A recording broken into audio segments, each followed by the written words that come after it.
Good evening, everyone, and welcome to week 3 of Great Decisions with Manitowoc Public Library. Before we get started, of course, I'm going to make a couple of announcements beforehand. First and foremost, right off the bat, I wanted to thank our sponsors, which are the League of Women Voters of Manitowoc County, the Manitowoc Public Library Foundation, the Manitowoc Public Library, the Lakeshore Unitarian Universalist Fellowship, and Lakeshore Pax Christi. Many thanks to our sponsors. Without our sponsors, we would not be here. So thank you very much to all of them. I have a couple announcements to make before we get to Professor Doughtery. First and foremost, I wanted to let everyone know that the library is reopening to the public this Wednesday, the 17th, February 17th at 9 a.m. We are once again opening up to everyone in our community. There are, of course, safety protocols in place. My best advice to you is go to www.manitowoclibrary.org, and everything is clearly laid out for you there. If you're visiting our website, it wouldn't be the worst thing if you wanted to stop in and look at the Great Decisions landing page, which gives you all of our speakers, all of their topics, and it also has the form on there for donating to the Legacy Fund. So just head to www.manitowoclibrary.org/great-decisions, and all the information you could ever want is right there. The companion publication for the Great Decisions Lecture Series is finally now available at the library. Now, after Wednesday, you can come in and pick it up yourself. Cash your check. Or if you just can't wait to get your hands on it, you can still pick it up via curbside pickup. Just call 920-686-3010, and you can have the catalog taken out to you in your car as you wait, and they'll call you and you can just come and pick it up off the table. But as of Wednesday, you can come into the library itself and pick up your copy of the companion publication. Just a couple of programs to mention. The Winter Readathon for all ages is still going on. Beat the winter blahs with books. Once you're at our website checking everything out, you can easily go there. And one other thing, even though we are reopening, if you're still not quite comfortable coming into the library, although we definitely encourage it, if you wanted to use curbside pickup, that is still available to you. So go ahead and call 920-686-3010, and you can have your materials held for you, and you can come and pick them up via curbside if that's more to your liking. So at this point, I would like to introduce Professor Doughtery to all of you. Beth K. Doughtery is Munger Professor of International Relations and Professor of Political Science at Beloit College. She received her MA and PhD in Foreign Affairs from the University of Virginia. Since joining the Beloit faculty in 1996, she has taught a broad range of international politics courses, including U.S. foreign policy in the Middle East, the politics of mass killing, human rights and nationalism, and ethnic conflict. She has received both campus and national awards for innovative teaching. Her main research interests are transitional justice, focusing on the cases of Iraq, Sierra Leone, and Bosnia, human rights, and Iraqi politics. So I'm going to turn it over to Professor Doughtery now. Give me a second to get her PowerPoint going. Also, I would like to encourage you, if you have any questions or comments, just type them into the comments section of either your Facebook page or YouTube channel, and we will get to them at the end of Professor Doughtery's lecture. So, Professor Doughtery, the floor is yours. Thanks, Tim. Good evening, everybody. Thank you for coming out to this Zoom meeting. Actually, we should all be thankful that it's Zoom and not the real weather, given how cold it is outside. My presentation tonight is going to be looking at U.S. security interests in the Persian Gulf and the Biden administration. Many people have noted, as Biden has come into office, that the United States appears to be suffering from what you might call Middle East fatigue. that they are these so-called forever wars in Iraq and Afghanistan that have been going on since 2001 in Afghanistan and 2003 in Iraq, and that many Americans are just simply tired of the Middle East. It's clear that there are other regions that are higher on Biden's priority list than the Middle East or the Persian Gulf in general, notably China, but also Russia. But we have to remember that the Persian Gulf region is actually strategically important to U.S. interests, as it has been for decades, and that the Middle East has a way of pulling the United States back in, regardless of whether or not the United States wants it to be the central focus of its attention. So there are 4 reasons why the Persian Gulf is important for U.S. strategic national interests. One is because this is a source of a lot of the extremism that targets U.S. interests, both abroad and domestically. I'm not going to talk at all about the threat of extremism or U.S. counterterrorism policies, but I will note that it is directly connected to the 3 countries I am going to spend a lot of time talking about: Iran, Saudi Arabia, and Yemen. Tim, if you could put the slide back a little bigger, the map.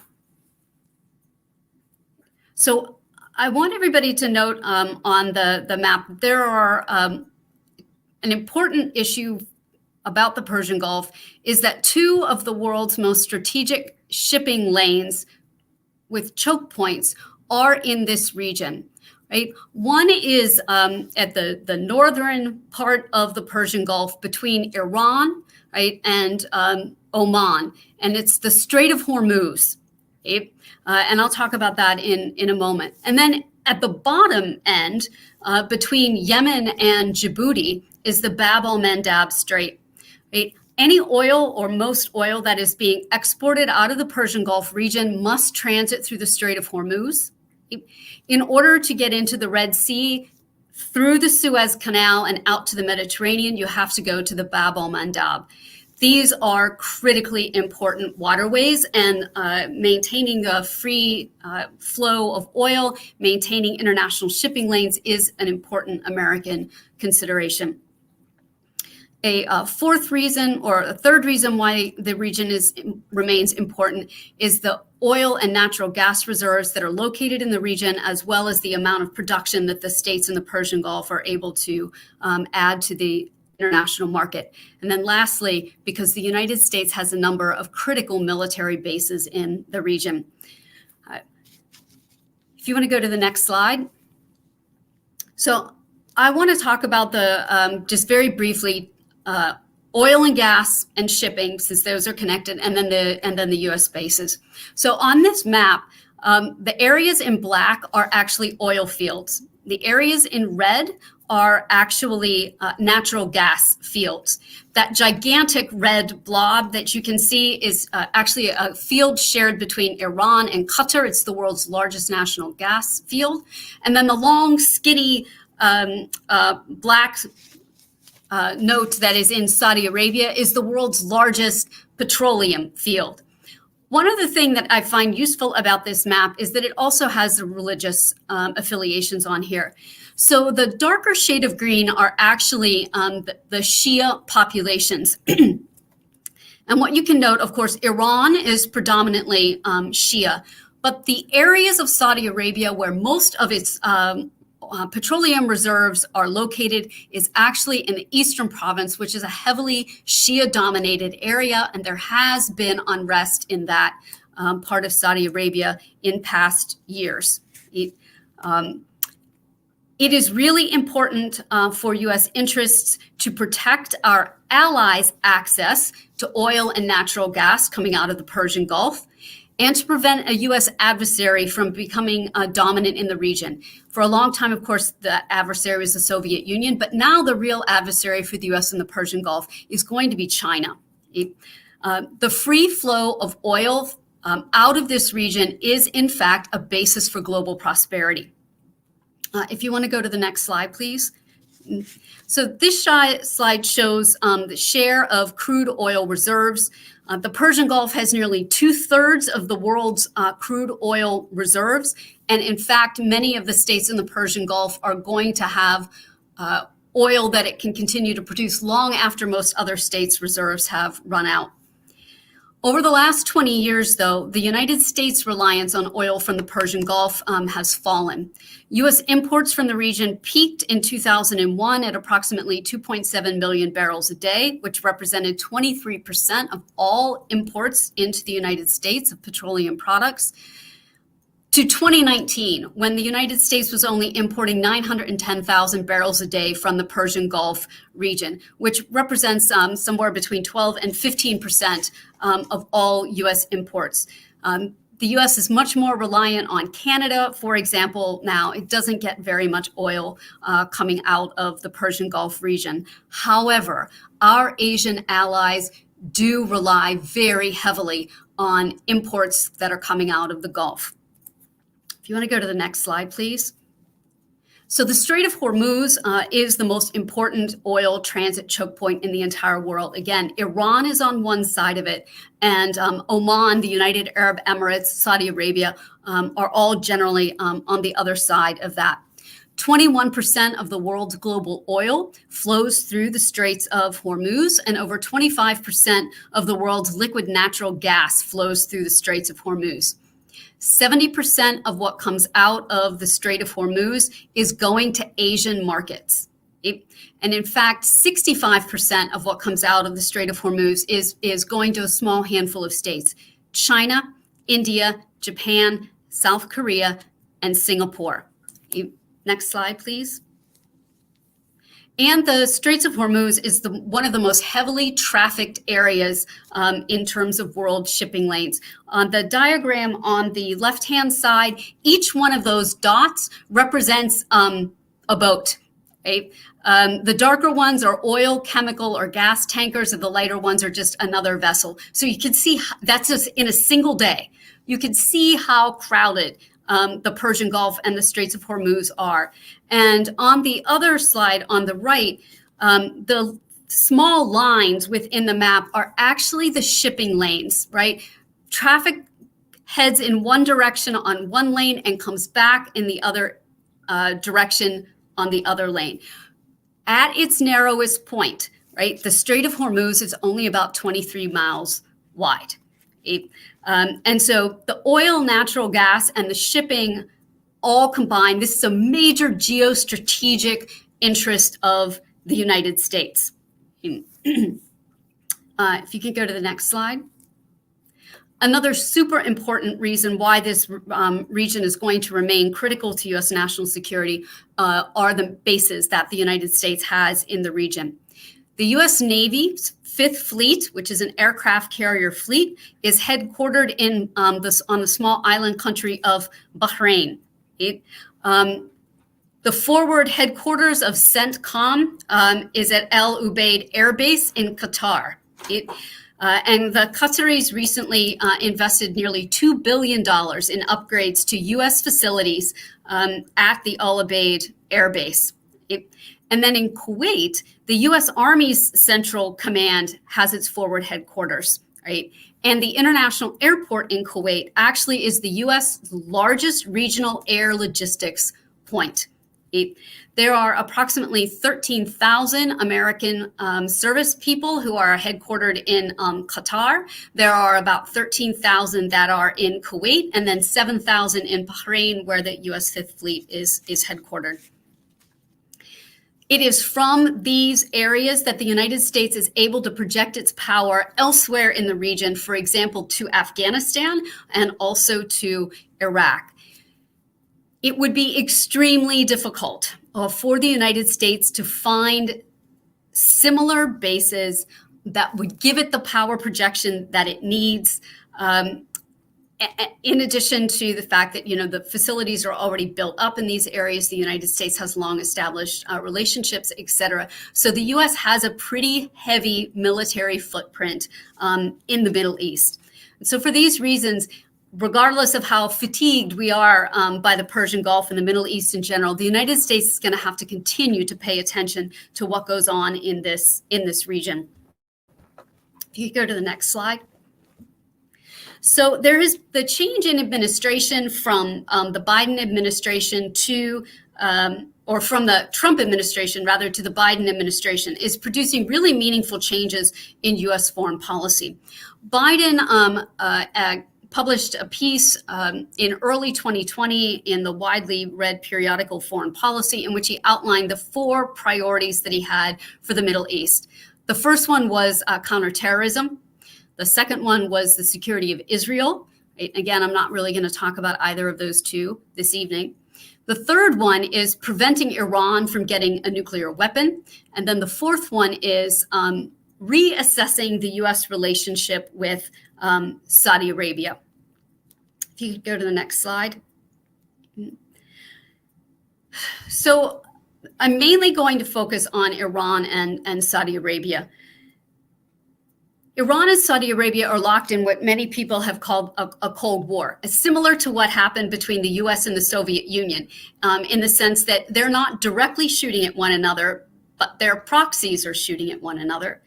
And in the fact that in virtually any conflict regionally that you could point to, one country is on one side and the other country is on the other. So in all of these various areas, in Bahrain, Iraq, Lebanon, Syria, Yemen, and actually you could expand this list to add Libya, Turkey, the Iranians and the Saudis are backing different parties, right? Which means that the stakes for each country in each of those places are high because they relate to all of the other areas where this rivalry is playing out.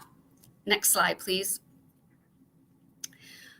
Many people have noted, though, that Saudi Arabia and Iran are much more alike than perhaps we would like to admit. But, of course, since the Iranian Revolution in 1979, the U.S. has had virtually no relationship with the Iranians and has maintained a very close relationship with Saudi Arabia, even though oftentimes that relationship is kept kind of quiet and submerged for domestic political reasons, both in Saudi Arabia and in the United States. The Trump and Biden administrations took very different approaches to foreign policy, and in particular to foreign policy in this particular region. So the Trump administration pursued foreign policy in a transactional and personal nature. For example, Jared Kushner is close friends with Mohammed bin Salman, the crown prince of Saudi Arabia. Whenever Saudi Arabia wanted something or had any kind of complaints about U.S. policy, they completely bypassed the State Department, and Mohammed bin Salman would simply pick up the phone and call Jared Kushner. Under the Trump administration, there was no role for human rights concerns in U.S. policy. In fact, the United States cozied up to dictators like Tayyip Erdogan in Turkey, to al-Sisi in Egypt, and then to Mohammed bin Salman in Saudi Arabia. The Trump administration implemented the Muslim travel ban almost as soon as it came into office. Many Iranians, of course, were directly impacted by this, and cut refugee admissions to extremely low levels, both of which had a very deleterious impact on U.S. reputation in the Persian Gulf region.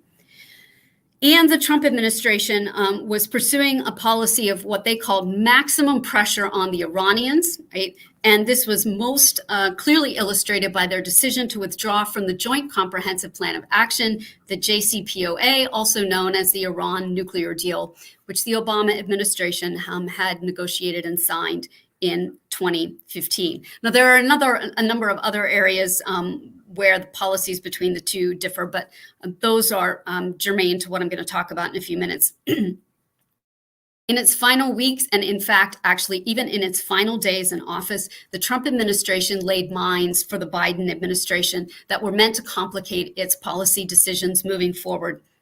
For example, they designated one party to the conflict in Yemen, the Houthis, as a foreign terrorist organization. They approved $22 billion in arms sales to the United Arab Emirates, right? One of the parties to the war in Yemen and anti-Houthi party, as well as $800 million in arms sales to Saudi Arabia. They slapped the Iranians with even more sanctions than were already on the Iranians. For example, they blacklisted 2 large economic conglomerates that have very close ties to Supreme Leader al-Khamenei. And they placed even more restrictions on the sale of various Iranian exports, in particular on the shipment of metal. Steel, aluminum, and copper in particular were targeted by these sanctions.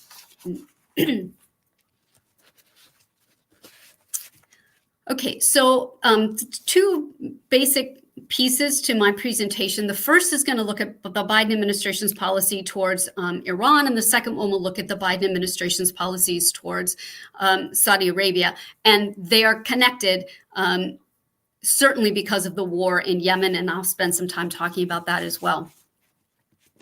So first of all, looking at Iran. The Biden administration's top priority is containing Iran's nuclear program. As a result of that, the Biden administration wants to rejoin the Joint Comprehensive Plan of Action, the JCPOA. Trump withdrew from the agreement in May 2018 and pursued a campaign of what it called maximum pressure. If you could go to the next slide, please. In a way, it's not really important that you can actually read this. It's just a sense to see how many things are listed on this slide. These are the demands that the Trump administration presented to the Iranians, which basically amounted to Iran surrendering to U.S. foreign policy diktats. It was clear the Iranians were not going to undertake any of these kinds of demands, but it clearly turned the temperature up between the Iranians and the Americans. The Trump administration imposed repeated rounds of new sanctions on the Iranians, and that is on top of what you would call the snapback of the sanctions that had been lifted when the JCPOA went into effect. The administration assassinated Qasem Soleimani, and there was also the assassination in November of 2020 of Iran's leading nuclear scientist, which most people believe was carried out by the Israelis. In November of 2020, after the US presidential election, Donald Trump apparently asked his advisors if there were options that he could use to strike Iran's nuclear facility at Natanz before his administration left office.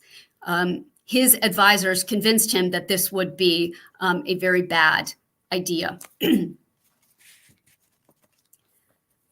Trump policy of maximum pressure has failed. The one thing that it did accomplish was inflicting significant economic pain on the Iranian population, but it did not change Iran's policies. Not only is the regime still in power, but the hardliners are likely to win the presidential elections that are going to be held in Iran in June of 2021. Iran's regional activities in places like Yemen, Syria, Iraq, have not been curtailed. And in fact, Iran is in a stronger position in Yemen, Syria, and Iraq today than it was when the Trump administration came into office.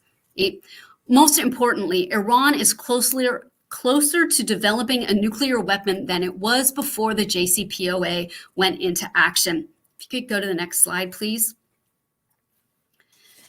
Iran has slowly exceeded the limits that were imposed on it by the JCPOA.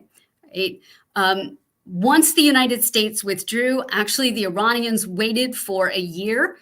During that time, they maintained themselves in compliance with the agreement. But as the administration kept piling on the pressure and the sanctions, it became clear to the Iranians that that was not going to stop.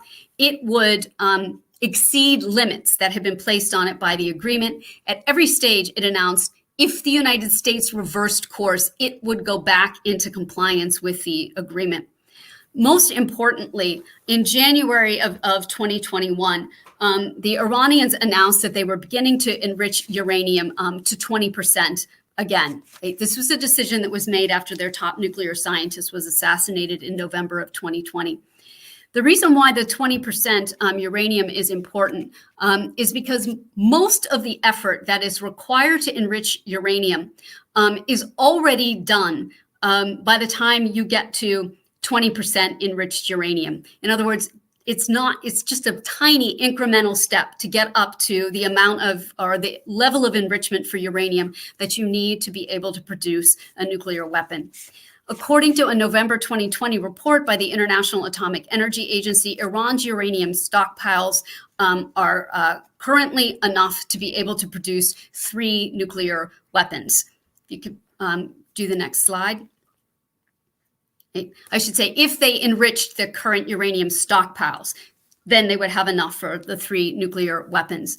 This graph shows that the Iranians, in fact, did what the JCPOA had asked for, which was to cut back its stockpiles of low enriched uranium. It had been at 2,442,000 kilograms. The agreement brought it down to 300 kilograms, right? Which it had to stay at that level for 15 years, right? But now Iran has gone back to enriching uranium to the 20% level. There's been a further development in that the Majlis, the Iranian parliament, has passed a law that said it's going to begin restricting the International Atomic Energy Agency's access to its nuclear facilities for its supervision efforts at the end of February 2021 if the United States does not come back into compliance with the agreement. If you want to go to the next slide, please. So the International Crisis Group argued that the maximum pressure area has produced the worst of all worlds: economic stagnation for the Iranians, mounting international concern about its nuclear program, and simmering regional tensions. This basically means that at this point, between the US and the Iranians, diplomacy is the only game in town in order for it to move forward. I'm sorry, I can see that the translation of the slides, all of the formatting appears to be off, so I'm not sure that you're actually going to be able to read some of the material that's on them. So I'm sorry about that. So the Biden administration wants to return to the JCPOA, if you want to go to the next slide, and it wants to negotiate on other issues. So this slide and the next slide, both are just overviews of what the JCPOA are for anybody who's interested in those details. Right? Returning to the JCPOA agreement, which sounds easy, is actually not that simple.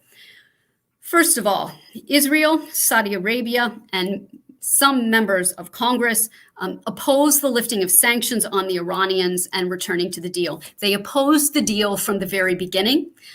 They were happy when the Trump administration pulled the U.S. out, and now they don't want the U.S. to return to the deal. Many of them are arguing that the Iranians will have to make additional concessions before the United States would return to the JCPOA. So the Biden administration is going to have both domestic and international opposition to returning to this agreement that is going to have to navigate. A second complication, the June 2020 presidential elections in Iran. A hardliner is absolutely going to win.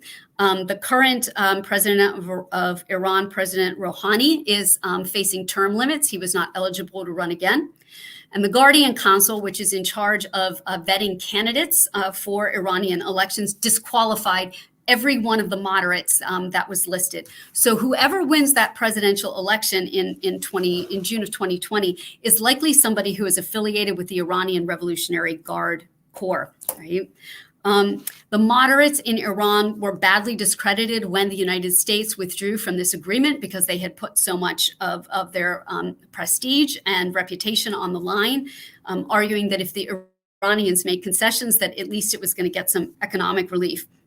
There is a deep distrust within Iran of the United States. Iran is probably likely to want guarantees that the United States will not abrogate this agreement again in the future, even if there is a change in administration. That might be a very hard thing for the Biden administration to put into an updated JCPOA deal. If you want to go to the next slide, please. Then there's a question of sequencing, right? So the Iranians said, the United States withdrew from the agreement. Therefore, it should lift the sanctions first, right? And then Iran will come back into compliance. The Biden administration, though, both before the election and as recently as a few days ago, have been very clear in stating that the United States will return to the JCPOA if the Iranians return to full compliance first. So you've got a real sequencing problem here. If you want to go to the next slide. I would just note that the Iranians actually do have a point here. They were, in fact, in full compliance with the JCPOA at the point at which the Trump administration withdrew the United States from this decision. They only started exceeding the limitations in the JCPOA 1 year after the United States withdrew. And as I said, every time they did so, they reiterated that it would reverse its course, reverse those moves if the United States returned to compliance, right? So there is this question, who is going to make the first move? Is Iran going to go back, or are the Americans going to go back into compliance? A final reason why returning to JCPOA is more complicated maybe than it sounds is simply because sanctions themselves are really complicated. If you want to go to the next slide. Right. There are sanctions on the Iranians and have been over the past number of decades by the United States, the European Union, and the United Nations. Right? The United States has layers and layers of sanctions that are on the Iranians. Some of those sanctions are targeted at key sectors of the economy. Some of them are targeted specifically at companies or economic foundations. And some of them are targeted specifically at individual people. Not all of these sanctions are related to Iran's nuclear program. So when people talk about lifting sanctions on the Iranians related to the JCPOA, that did not mean sanctions were going away. Only the sanctions that were related to the nuclear program were going to be lifted.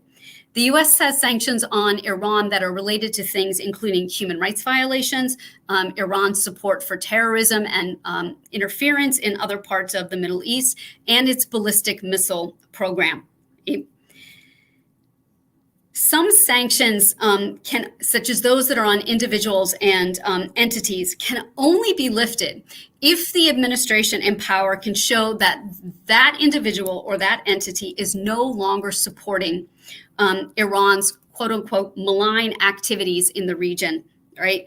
So not all of Trump's most recent moves in terms of putting additional sanctions on can easily be reversed by the Biden administration. Right? Because many of them were imposed actually for non-nuclear related activities and were related to things like terrorism or corruption. Lastly, with respect to sanctions, so there are primary sanctions which are directly imposed on Iran and Iranians.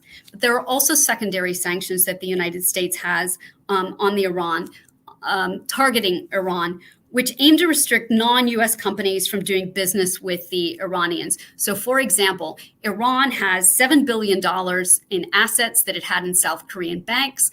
South Korean banks froze those assets because they were afraid of the secondary sanctions the United States had put on. Those banks didn't want to get in trouble with the U.S. government, and so they were not willing to continue to do business with the Iranians. Right? So, talking about like lifting sanctions, et cetera, it's much more complicated than it sounds. Next slide, please. Okay, so what could the Biden administration do to begin to ease tensions with the Iranians? There are a couple of things. Two things they've already actually done. One was lifting the Muslim travel ban. And a second one, and I'll talk about this in more detail in a moment, is changing U.S. policy in Yemen. Other things the administration could do: withdraw U.S. opposition to Iran's $5 billion IMF loan request, which is mainly related to COVID relief, right? But the U.S. has been blocking it. The United States could issue waivers to select states, these are mainly Asian countries, which would allow them to purchase Iranian oil. This not only benefits our Asian allies, but it does mean that the Iranians can earn some currency, which again can help them with humanitarian concerns related to COVID, and would be a signal to the Iranians that the United States is willing to kind of renegotiate its relationship with Tehran. I would also note that even under the Trump administration, at times, There were waivers issued to states that allow them to purchase Iranian oil, but by the time the Trump administration left, those waivers had been removed. So issuing waivers again might be another thing the administration could do. And then lastly, the administration should begin to reverse at least some of the Trump-era sanctions. Iran is right. The U.S. broke the deal. The Iranians didn't break the deal. And so the United States should make some kind of a gesture to show that it is willing to move into to compliance. So, this is a big agenda for the Biden administration. Virtually all of its top foreign policy people, though, were heavily involved with the negotiating of the JCPOA in 2015. So that puts them in a pretty good position to understand what the issues are. They know the players on the Iranian side. And so hopefully that will help facilitate movement on this. The last thing I'll say about the JCPOA, this agreement really does need to get back on track. It was by no means a perfect deal, right? But it was the best deal available at the time. And it constrained Iran's nuclear program. We are worse off today without the JCPOA than we were while the JCPOA was still being enforced in 2018. And so it's not perfect, but it's better than nothing. Next slide, please. So the next thing that I wanted to look at is the U.S. relationship with Saudi Arabia, which the Biden administration has said that it is going to reassess.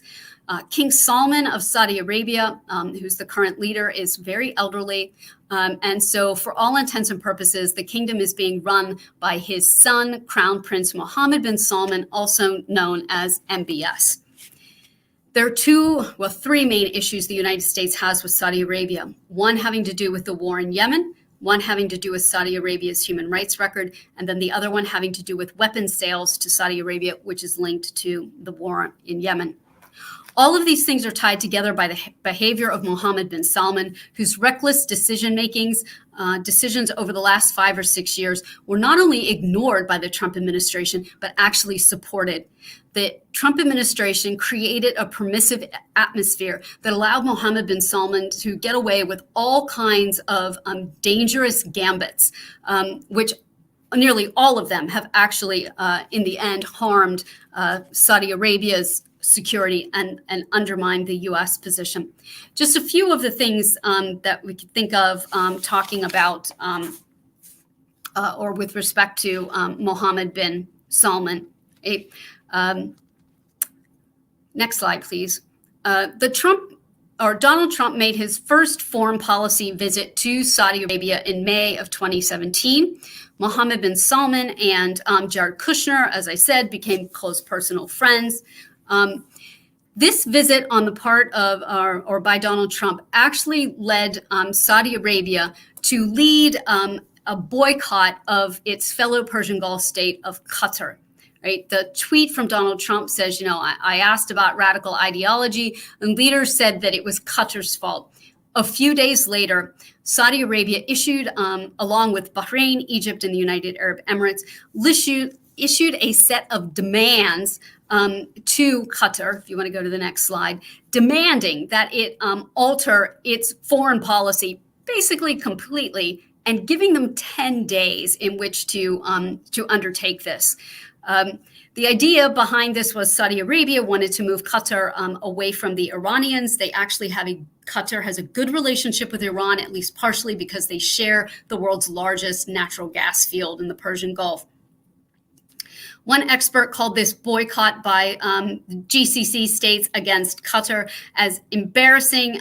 It was an embarrassing and underprepared overreach. The demands were ridiculous, and there was no exit ramp. Actually, the boycott that Saudi Arabia and the other states put on Qatar, because Qatar refused to put these various demands into effect, mainly harmed ordinary people. Like, it prevented people from traveling from one country to another.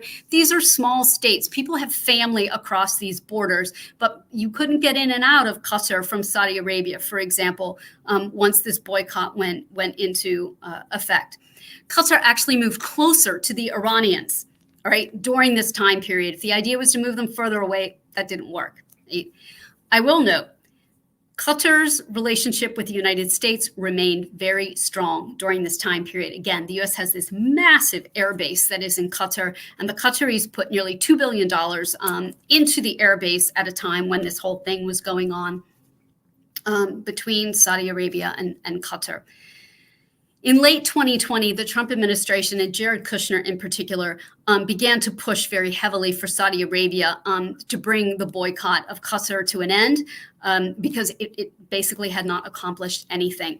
And so the GCC states actually called the boycott off at its January 2021 meeting, again, without meeting any one of its demands. So again, this is just the kind of sort of reckless, poorly thought out decision making that Mohammed bin Salman engages in. If you want to go to the next slide.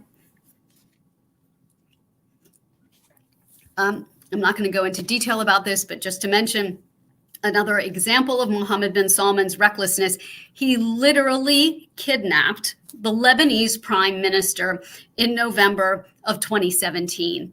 And it took several days worth of international pressure on the regime before it actually released the prime minister and allowed him to go back to Lebanon. And during this whole thing, the Saudis forced him to resign, which the president in Lebanon refused to accept his resignation, arguing that, in fact, it had been done under duress. Right?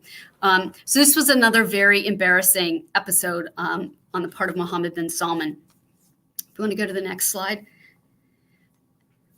And of course, there was also the murder of Jamal Khashoggi in October of 2018, which I'll talk about in a moment. But probably the biggest issue between the United States and Mohammed bin Salman actually has to do with the war in Yemen. This is the costliest example of how Mohammed bin Salman's reckless and poorly thought out decisions have created issues and problems in the region. The war in Yemen is entering its 6th year. It is the world's worst humanitarian crisis for the 3rd year running. In November of 2020, the estimate was anywhere between 100 and 130,000 people had died in the war of Yemen. Nearly half of Yemen's children suffer from malnutrition and stunted growth. If you go on the internet and look for pictures of children in Yemen, they rival anything that you would have seen in the 1980s famines in the Horn of Africa. Thousands of people have died of cholera because the health system in Yemen has all but collapsed. 80% of the population requires humanitarian assistance to be able to survive. Part of this is because Saudi Arabia and its allies have had Yemen under a complete blockade since late 2017, which has really impacted its ability to move things into the country through commercial lanes. Humanitarian assistance can get in, but it's also been complicated by the blockade. The war in Yemen is stalemated on the ground, right? And in fact, the battlefield is even more fractured than it was before. Right? Mohammed bin Salman was not yet crowned prince when he began championing the idea that Saudi Arabia should get involved in the war that was ongoing in Yemen. He argued that Saudi Arabia would be able to win this war quickly. Instead, Saudi Arabia has been widely condemned for an air campaign that has repeatedly struck non-military targets and killed thousands of civilians. Reportedly, there have been 21,000 coalition airstrikes by the Saudi-led coalition in Yemen that have resulted in over 18,500 civilian casualties, plus extensive property damage.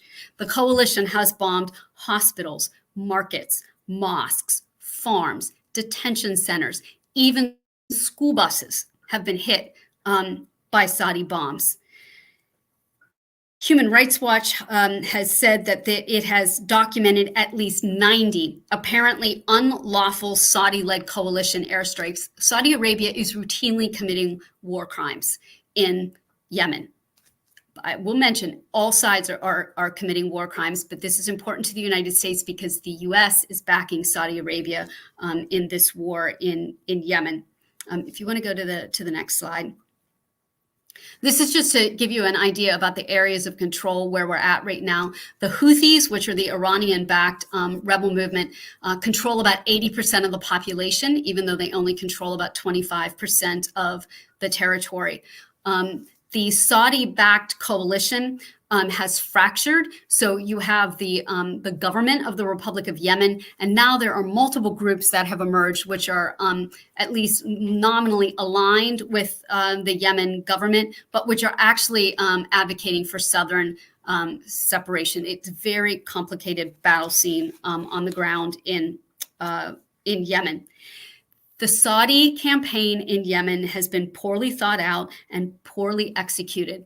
It has undermined U.S. counterterrorism goals in the region. So the Houthis were opposing al-Qaeda in the Arabian Peninsula. We have documented evidence that the Saudi-backed forces have actually been cooperating with al-Qaeda in the Arabian Peninsula. Their idea of stopping AQAP from doing things is recruiting AQAP members to join the Saudi-led coalition. Iranian influence over the Houthis has dramatically increased over the 5 years of this war. When the Obama administration was in office, because that's when this war started, the administration was trying to calm Saudi Arabia down because the Saudis were just absolutely beside themselves that the U.S. was going to sign the JCPOA with the Iranians. And the Obama administration decided that it would support the Saudi-led campaign in Yemen to try to show Saudi Arabia that really the United States was not going to drop it as an ally and you run into the arms of the Iranians, which is the way the Saudis were painting things. I would mention that there are reports that the new Secretary of Defense, Lloyd Austin, opposed supporting the Saudi campaign when he was a military official in the Obama-Biden administration when this war initially started. And he, in fact, predicted that the Saudi-led air campaign would be a failure. It appears at the time that Biden did support the Obama administration's decision to support Saudi Arabia. It involved arms sales by the United States, passing on of intelligence to Saudi Arabia, diplomatic support. So the United States favored Saudi Arabia at the UN Security Council whenever Yemen results came up. Eventually, though, all the complaints about the poor targeting and the potential war crimes that were being committed by Saudi Arabia, combined with the humanitarian catastrophe that has engulfed Yemen, led the Obama administration to suspend sales of precision-guided missiles to Saudi Arabia. If you want to go to the next slide. The Trump administration largely continued these policies in the sense that it continued arms sales, intelligence, and diplomatic support, but it actually amplified them. And the Trump administration became a big supporter of Mohammed bin Salman. Between 2015 and 2019, 73% of Saudi Arabia's arms imports came from the United States. In that time period, the United States sold $64 billion worth of weapons to Saudi Arabia. And just to give you some context, in the previous 5-year period, the United States had sold $3 billion. So from $3 billion over 5 years to $64 billion over 5 years. And those weapon sales meant that Saudi Arabia's Commission of War Crimes in Yemen was reflecting back onto the United States because they were American weapons that were being utilized during that air campaign. Congress attempted to stop U.S. arms sales to Saudi Arabia on 3 separate occasions. The Trump administration vetoed all 3 of those resolutions in 2019. If you want to go to the next slide. In December of 2020, Trump pushed through a $500 million sale to Saudi Arabia in precision-guided munitions. And then in January, it took a step that Saudi Arabia had been pushing for quite a while, which was it declared the Houthis, one party to the civil war, to be a foreign terrorist organization. International humanitarian organizations were outraged about this because they said that this was going to be catastrophic. Given that 80% of the population in Yemen is reliant on humanitarian assistance, this designation was going to vastly complicate the ability to get humanitarian assistance into Yemen. And if you want to go to the next slide. All right, so that's the Yemen piece, right? That's a big reason why the U.S. is concerned about Yemen and thinks it needs to reassess its relationship with Saudi Arabia. The second one is human rights concerns. Again, thinking about which religious extremists does the United States support, Iran or Saudi Arabia? Iran and Saudi Arabia's human rights record look almost identical. Right? In terms of their rankings and all these different things by Freedom House, Reporters Without Borders, the Global Gender Gap Report, etc., they're just within a few ranking places. They're basically indistinguishable. So Saudi Arabia, like Iran, has a dismal human rights record. Mohammed bin Salman has a reputation as a reformer, but in fact, there is a clear record of repression, which stems directly back to when he became crown prince in June of 2017. If you want to go to the next slide. He crushed his opponents and his rivals, right? As well as activists for human rights in Saudi Arabia. He arrested large numbers, literally hundreds of people, rich businessmen, members of the royal family, officials from the previous, who were in the regime under the previous crown prince, right? Locked them up in the Ritz-Carlton Hotel and basically shook them down before he would allow them to come up. The Trump administration, in one of Trump's tweets here, endorsed what Mohammed bin Salman was doing and basically bought MBS's rationale, which was this was all about corruption. People are currently concerned because the former crown prince, Mohammed bin Nayef, who was put under house arrest in 2017 when Mohammed bin Salman took over, was arrested in late 2020, and no one has been allowed to see him. And there are concerns that that his health is deteriorating. Mohammed bin Nayef was someone who had cooperated with the United States in counterterrorism efforts very closely, right? MBS is claiming that Mohammed bin Salman is corrupt and is trying to overthrow him to become crown prince again, but it's, really, there isn't very much evidence to suggest. This is just Mohammed bin Salman is trying to make sure that Mohammed bin Nayef is in no position to be able to gain any additional support from members of the royal family who may be unhappy with his kind of reckless decision making. If you want to go to the next slide. Saudi Arabia is a leading perpetrator of what you would call transnational repression. In other words, not only does it go after its opponents, human rights activists, etc., at home, it pursues them when they are abroad. The murder of Jamal Khashoggi at the Saudi consulate in Istanbul in October of 2018 is a prime example of this. This transnational repression takes many forms. The Saudis use physical threats, spyware, violence, rendition, whereby they kidnap somebody and bring them back to Saudi Arabia, digital threats, and the imprisonment of family and friends to try to force dissidents who are abroad to either stop criticizing Saudi Arabia or to return to Saudi Arabia, where then Mohammed bin Salman could control what they are doing.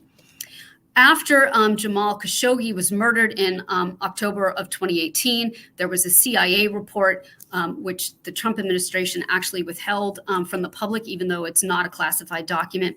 The report reportedly says that Mohammed bin Salman personally ordered the murder of Jamal Khashoggi. If you want to go to the next slide. There was widespread condemnation of Mohammed bin Salman and Saudi Arabia in general over the murder of Khashoggi, but at two back-to-back G20 summits, first Vladimir Putin and then Donald Trump shook hands with Mohammed bin Salman, embraced him, and made it clear that there was not going to be any kind of a price to pay for killing journalists abroad. If you want to go to the next slide. This is not the only time that Saudi Arabia has tried to kill a dissident abroad. Saad al-Jabri has went into exile in 2017. He is in Canada. He was a very close or high-ranking counterterrorism official who has an excellent reputation in the United States. In fact, the U.S. has called him a valued partner and has expressed concern about his treatment by Mohammed bin Salman. The reports are that Mohammed bin Salman, after the murder of Khashoggi, sent a team to assassinate al-Jabri in Canada. Al-Jabri is suing Mohammed bin Salman in a U.S. court for this very reason. There are reports that the Trump administration in its last days thought about granting Mohammed bin Salman immunity for this so that he would not have to face any kind of scrutiny over these alleged plans to assassinate al-Jabri. As you can see, al-Jabri's two children, Omar and Sarah, who were both in Saudi Arabia at the time that he fled into exile, were arrested in March of 2020 and remain in incommunicado detention. No one knows where they are or what has happened to them. Their sole crime in Saudi Arabia is who their father is. You want to go to the next slide. There have been other incidents like this, including this particular case of Omar Abdul Aziz. There's also been reports on the part from the Canadian government, which has warned him that it believes that Saudi Arabia may attempt to assassinate him. In this case, multiple brothers, about 20 of his friends, have been arrested, tracked with spyware, and are being held because Saudi Arabia is trying to put pressure on Omar Abdulaziz to stop his criticism of the regime. And so these are just some of the most egregious cases of the way Saudi Arabia is pursuing this transnational repression. If you want to go to the next slide. Now, there has been substantial change in U.S. policy towards Saudi Arabia since the Biden administration came into office, and in fact, just in the last few days.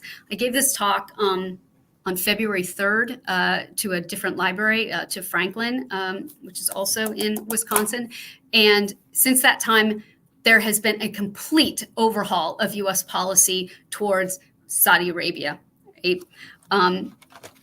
One of the first things that the Biden administration did was lift the Muslim travel ban. They also raised the refugee ceiling to 125,000 admissions to the United States for this upcoming year. Both of these things signaled tremendous, bought the United States a great deal of goodwill in the region. There's the case of Loujain Al-Hathlul. She's a human rights activist. She had been in prison for 1,001 days. You can see what the charges against her are, things like promoting women's rights and promoting the right to drive. She actually, along with a number of other women's rights activists, were arrested weeks before Mohammed bin Salman lifted the ban on women driving. He wanted to get credit for this, but then these women have been imprisoned since that happened. And Loujain Al-Hathlul was brutally tortured during her time in prison. She was taken to terrorism court late last year, and Jake Sullivan, who now has a high-ranking national security position in the Biden administration, had sent out this tweet calling that unjust and troubling. And on February 10th, Saudi Arabia released Loujain Al-Hathlul. She still has many, many restrictions, but this was seen as a goodwill gesture on the part of Saudi Arabia and a clear sign that Riyadh understands the atmosphere has changed now that Donald Trump is no longer president. If you want to go to the next statement. Joe Biden has made clear for months that he planned to reassess the U.S. relationship with Saudi Arabia, including when he issued this statement on the second anniversary of Jamal Khashoggi's killing in October of 2020. Avril Haines, when she was facing her confirmation hearings at the U.S. Senate a few weeks ago, committed to releasing to the public the unclassified report by the CIA that says that Mohammed bin Salman was responsible for Jamal Khashoggi's murder. The Biden administration, within days of taking office, paused a $35 billion arms sale to the United Arab Emirates and $800 million worth of arms sales to Saudi Arabia. Both of these deals had been lame duck deals by the Trump administration. So the Biden administration is going to review them to see if they're going to move forward with them. On January 23rd, the Biden administration froze the foreign terrorist organization designation on the Houthis until it could see whether or not this was going to have major implications for the humanitarian environment in Yemen. Next slide, please. Biden's first foreign policy address was held in early February, on February 4th. He emphasized that the United States was going to pursue diplomacy to try to end the war in Yemen.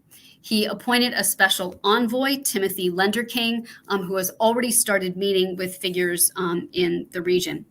In the same speech, Biden noted that the United States was going to end all American support for offensive operations in the war in Yemen, including relevant arms sales on the part of Saudi Arabia. If you want to go to the next slide. In addition to which, the United States, it initially froze the FTO designation of the Houthis. It completely lifted it a few days ago on the grounds that it was going to make the humanitarian situation even worse. So it seems clear that Saudi Arabia understands that the environment has changed, that it is going to have a vastly different relationship with Washington under Biden than it did with the Trump administration. The United States should continue on the path that Biden has laid out with respect to this relationship with Saudi Arabia. It needs to recognize that it's going to have to balance its other interests like human rights concerns with U.S. national security concerns. But there is no reason why those two things have to be considered to be opposite of one another, which is what they were under the Trump administration. So some of the things the Biden administration can do to help ease the situation and reshape the U.S. relationship with Saudi Arabia, the push for diplomacy in the war in Yemen is a very large one. Saudi Arabia needs help to get out of this war. It's a quagmire. It's basically like Saudi Arabia's Vietnam. It's unwinnable. Saudi Arabia has no plan for how it is going to get out of the war. It has had actually the opposite reaction to what it wanted when it originally intervened in 2015. So, it will be the benefit of Yemenis, but also to Saudi Arabia's benefit if the United States can play a broader role in helping find a diplomatic end to the war in Yemen. Another thing that it could do with respect to that diplomacy, it could look for more balanced resolutions from the UN Security Council. So if you're going to criticize the Houthis for committing human rights violations, you need to criticize Saudi Arabia. There's already a UN arms embargo on the Houthis by the UN. The Americans blocked that from applying to Saudi Arabia. It should pursue a new resolution so that Saudi Arabia cannot pursue arms sales that are linked to the war in Yemen. The U.S. is going to have to carefully scrutinize its weapons sales to Saudi Arabia to make sure that what weapons the U.S. does give to Saudi Arabia are not used or misused on the Yemen battlefield, right?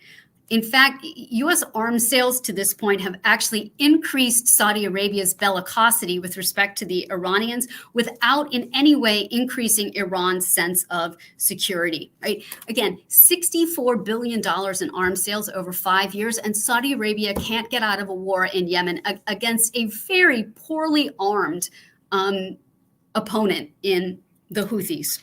And lastly, as the administration has started to do, the U.S. needs to make very clear that the permissive environment around Mohammed bin Salman is going to end. Look, Mohammed bin Salman is like a junior Vladimir Putin. He is reckless. He is repressive. The policies that he has pursued have damaged Saudi interests. He tends to rush into things without having a well thought out exit strategy at the other end, right? The U.S. needs to make clear to him that there are consequences to attempting to assassinate dissidents abroad, as with the Jamal Khashoggi murder. They should push the Saudi regime to release additional prisoners. It's got a lot of individuals who are being held on human rights grounds. Basically, you can go to terrorism court in Saudi Arabia because you tried to get a job with the United Nations. So there are plenty of challenges ahead for the Biden administration in the Persian Gulf with respect to trying to get the JCPOA back on track and recalibrating the U.S. relationship with Saudi Arabia. That doesn't even begin to touch all the other issues that are going to confront it in the region. Healing the rift in the GCC between Saudi Arabia and its allies and Qatar, the need for reform to the minority government in Bahrain, managing its relationship with Iraq, which Iraq's parliament wants the U.S. forces to withdraw completely. Biden is going to have to come up with some kind of way to navigate the end game in the war in Syria. It needs to deal with the repressive governments in Egypt and Turkey and work on the fragility of the Lebanese states. But at least you have an experienced team that has come in. Oftentimes when you have a new administration, people argue it takes a year because they need to learn the names, learn the relationships, build up rapport, know what the history is, et cetera, et cetera. The Biden administration doesn't need to do any of that because all of these individuals were actually involved in the crafting of these policies under a previous administration. And so at least you can say the Biden administration can hit the ground running with respect to the Persian Gulf. So I'm happy to take any questions that any of you might have. And again, I apologize for the formatting of that didn't work out very well on the slides.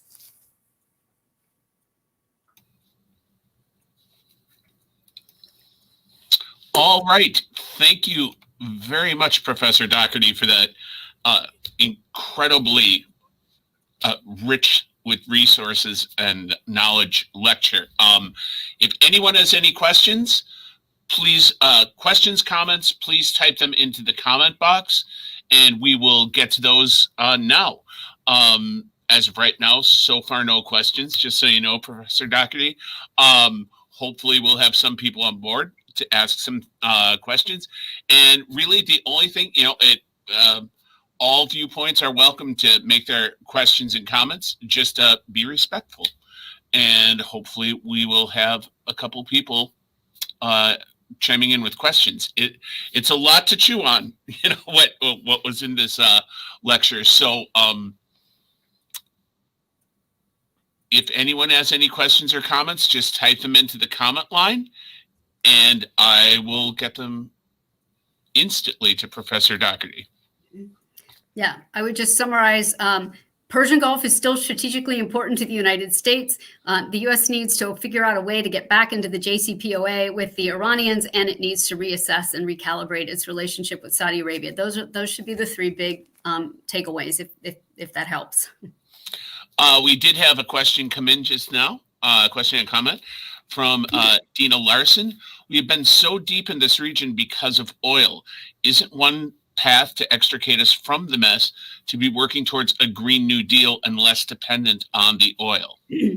Yeah, I mean, this is a great question. And you hear this a lot, that people want, and I mean, the U.S. has been talking about this, right, since the early 1970s and the first OPEC oil embargo, that the U.S. needs to lessen its reliance on Persian Gulf oil.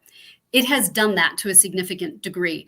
The U.S. only really imports oil from the Persian Gulf, from Saudi Arabia, and from Iraq. And actually, in recent months, the U.S. has not imported a single barrel of oil from Saudi Arabia. The shale revolution has really had a lot to do with this. The issue, though, for the United States and oil is more that our allies are heavily dependent on the oil that comes out of the Persian Gulf region. So Japan, South Korea, Singapore, et cetera, India, they need to have access to that oil, and they are not really in a position to ensure the free flow of oil through the Straits of Hormuz and out of the Persian Gulf region. In many ways, the U.S. has put oil forward as a reason to maintain itself in the Persian Gulf, not necessarily so much because the U.S. needed it, but because our allies needed it, because it was a way to block adversaries who are hostile to American interests to gaining influence over the region, and ultimately because this helps to ensure the global oil market remains stable. I'm sure many of you can remember what it was like in the 1970s, of the first oil embargo in 1973-74, the shock of the Iranian Revolution, having to line up and go to the gas station on every other day, right, depending on what your license plate was. And so the U.S., but that has not been the reality for the United States for a long time. We really do have a significant degree of energy independence from the Persian Gulf region. It's more about ensuring that the price of oil is at a level which allows Americans to afford to be able to fill their tanks, basically. And Saudi Arabia helps to a great extent with the United States in ensuring that production is at a level that keeps oil within kind of a particular band, so that prices are good for the American consumer. So even if the U.S. is not reliant at all on oil from the Persian Gulf, it doesn't really alter the strategic importance of the region to the United States. Another question came in from Linda Hunter. Who is making the decisions that were last minute with regard to Iran? It was largely Mike Pompeo, the Secretary of State, and Trump and Kushner. They were looking for kind of like foreign policy wins that they could say. There was a great deal of concern, actually, like between December and January 21st, that the United States and Iran, or Israel and Iran, were going to end up in a shooting war with one another, because, and part of that had to do with the sense that the United States was looking for a fight with the Iranians. The administration wanted to underscore this maximum pressure to show that it had something that it had achieved with respect to Iran during this entire time period, right? So, and Mike Pompeo, before he became Secretary of State, when he was a member of Congress, he was one of the hardest liners in Congress against the Iranians. And so for Trump and Pompeo, that's where these decisions were coming from, to try to prevent the Biden administration from changing U.S. policy with respect to Iran. Did Jared Kushner have a relationship with Saudi Arabia prior to the Trump administration? Some reports have indicated he got financial support from them. Yeah, so there are some stories that are circulating that have to do with Saudi Arabia providing a loan for the Kushner family industries. We still need to know more about that. I mean, one thing that is clear is that Mohammed bin Salman and Jared Kushner really clicked with one another from the earliest stages of the administration. They traded private cell phone numbers. They would talk to one another on a pretty regular basis. And at the end of the administration, when the U.S. was trying to convince Mohammed bin Salman and Saudi Arabia to pull off of the blockade of Qatar, they sent Jared Kushner. They didn't send the Secretary of State or the National Security Advisor or the U.S. Ambassador to Saudi Arabia. They sent Jared Kushner to Riyadh to talk to Mohammed bin Salman. And then Kushner attended the GCC summit in January of 2021, where that boycott of Qatar was lifted. So I've seen the reports that you're talking about, but I haven't seen sort of like irrefutable evidence. Mainly, it's just been rumors that there's some kind of a financial relationship between Saudi Arabia and the Kushner family. Another good question just came in. Do you have an opinion on what support the Biden administration is receiving from Congress on the administration's reassessment and changes to our relationship to Saudi Arabia, Iran, and Yemen? So with respect to weapons sales to Saudi Arabia and the war in Yemen, there is going to be actually bipartisan, if you can even believe such a thing, bipartisan support to stop the war in Yemen. I mean, there were 3 resolutions that were passed by the House and the Senate in 2019 to try to stop arms sales. And I mean, Trump rarely had to use his veto when he was president, but I think it was 5 times. 3 of those times were related to the war in Yemen. So Biden will find some support in terms of like human rights with Saudi Arabia. I mean, this whole business, the transnational repression, trying to assassinate dissidents who are abroad, that does not sit well really with anyone. The Iran piece is where there's going to be more trouble. There are a lot of Republicans and 1 or 2 prominent Democrats who opposed the JCPOA from the very beginning, and who are going to argue vociferously that the United States should not lift sanctions on the Iranians. And so that's where the administration is really going to have to do the work domestically. It will need to persuade people that the JCPOA, while not perfect, is better than where we're at right now. And there is the critics of the agreement want the administration to move. They don't just want the JCPOA. If that goes back into effect, they want the JCPOA plus. They want negotiations over Iran's ballistic missile program, for example. They want negotiations over Iran's what people refer to as malign activities in the region. So its support for Hezbollah in Lebanon, its role in the war in Syria and the war in Yemen, its relationship with the government in Baghdad, et cetera. One concern that sort of like nuclear proliferation experts have at the moment with respect to can we get the JCPOA framework back into place is that the effort to try to add on to the JCPOA may in fact mean that you can't get the framework in at all, and that would be a terrible outcome. People have also noted that if you're going to start talking about ballistic missile program that the Iranians have, then arms sales to Saudi Arabia have got to be on the table. I mean, one of the reasons Iran wants a ballistic missile program is because it sees Saudi Arabia as a major threat to its security, right? The Saudis are one of the largest, if not they're the second largest arms importer in the entire world. Their defense budget and their per capita defense spending dwarfs what the Iranians want. So we also have to guard against the possibility that there could be some voices in Congress that will think that this is going to be a one-way street and that all the concessions have to come from the Iranians, that the diplomacy just isn't going to work that way.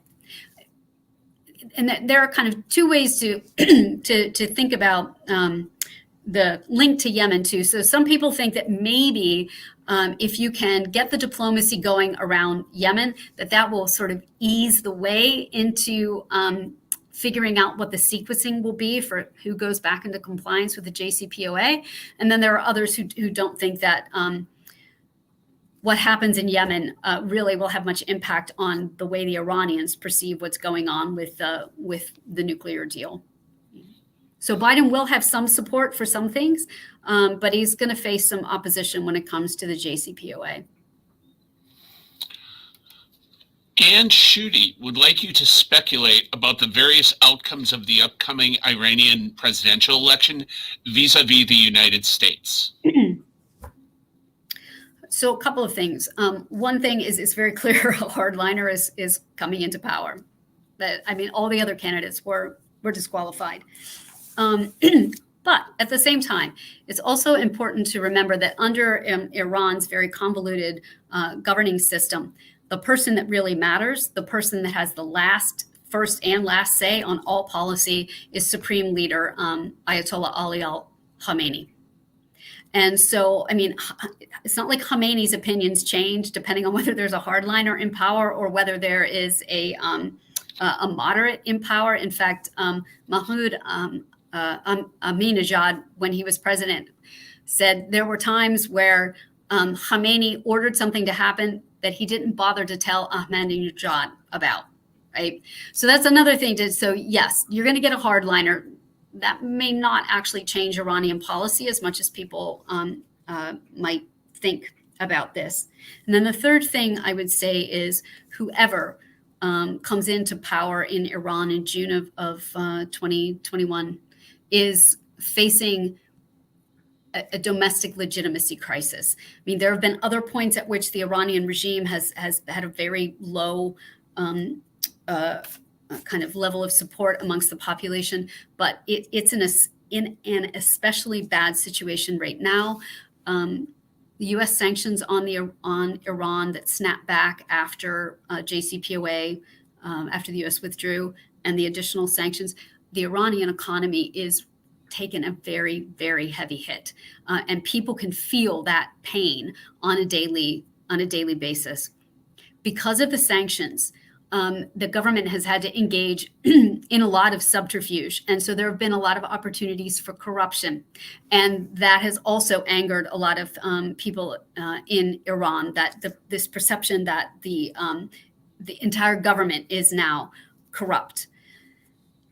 And so whoever comes in is going to have to deal with the fact that the regime is not very popular with its own population right now. It will, a hardliner, there are a number of analysts who have been arguing, look, there's time pressure. If a hardliner comes in, it could make things so much more difficult with the JCPOA. We need to do it now before that person comes into office. Their other way to look at that is it's not so much that it's important who gets elected, just that there are elections. In negotiations, one of the clear strategies for a successful negotiated outcome is to have a deadline. And change of regime oftentimes can concentrate people's minds and make them think they really need to do something now before the whole changes. It may be that the elections aren't really going to change Iranian policy, but it might focus excuse me, it might focus minds in Washington and Tehran that they should really move forward, get some momentum before you do have a change in government. We do have a couple more minutes. If anyone has a question or a comment they want to get in, when you have someone with the expertise of Professor Doughtery, as we do this evening, take advantage, ask your questions, because we don't often have someone with this much depth of expertise. So, except once a year. I mean, we always have her in for these lectures. We just have a couple minutes left. Professor Doughtery, I'd like to thank you for just an amazing lecture this evening. It was fantastic. I'm sure that everyone who followed along would agree with me. Make sure to pick up your copy of the companion publication for Great Decisions 2021. Laura Conklin, not so much a question, but thank you to Professor Doughtery for a very detailed and comprehensive presentation. I completely agree with that. And so either the library reopens on Wednesday, you could pick up your copy of the publication then, or you could still get it by curbside before then. Another thank you to Professor Doughtery from Dina Larson. She always appreciates your insights. Oh, and thank you to me, which I didn't read far enough to know that was coming. But yes, you're welcome. But thank you very much, Professor Doughtery. Linda Hunter said it was fantastic. Thank you so much.